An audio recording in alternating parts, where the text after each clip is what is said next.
ఇప్పుడు no cost cough syrup తో 60 రూపాయల విలువ గల ఇన్హేలర్ పూర్తిగా ఉచితం. దెబ్బకి దగ్గు జలుబు మాయం.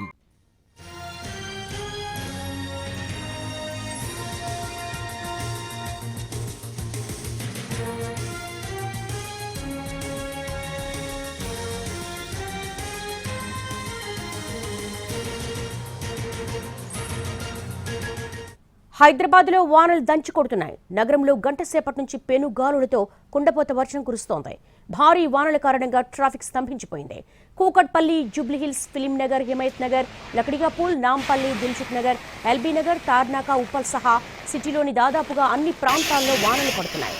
వర్షాల దెబ్బకు గచ్చిబౌలి, రాయదుర్గం, హైటెక్ సిటీ, మాదాపూర్, కొండాపూర్లో భారీగా ట్రాఫిక్ జామ్ ఏర్పడింది. దీంతో వాహనదారులు తీవ్రంగా ఇబ్బంది పడుతున్నారు. వర్షం ధాటికి బంజారాహిల్స్, దేవరకొండ బస్తీలో వారాంతపు సంతలో కూరగాయలు కొట్టుకుపోయాయి. జోరు వానల నేపథ్యంలో అప్రమత్తంగా ఉండాలని అధికారులను ఆదేశించారు సీఎం రేవంత్. అత్యవసరమైతేనే బయటకు రావాలని ప్రజలను ఆయన కోరారు. కాగా హైదరాబాద్ పరిసర ప్రాంతాల్లోనూ వానలు దంచి కొడుతున్నాయి. వికారాబాద్ జిల్లా పరిగి మున్సిపాలిటీ కేంద్రంలో గంట సేపటి నుంచి కురుస్తున్న భారీ వర్షానికి వాగులు, వంకలు పొంగి పొర్లుతున్నాయి. రోడ్లన్నీ జలమయమయ్యాయి.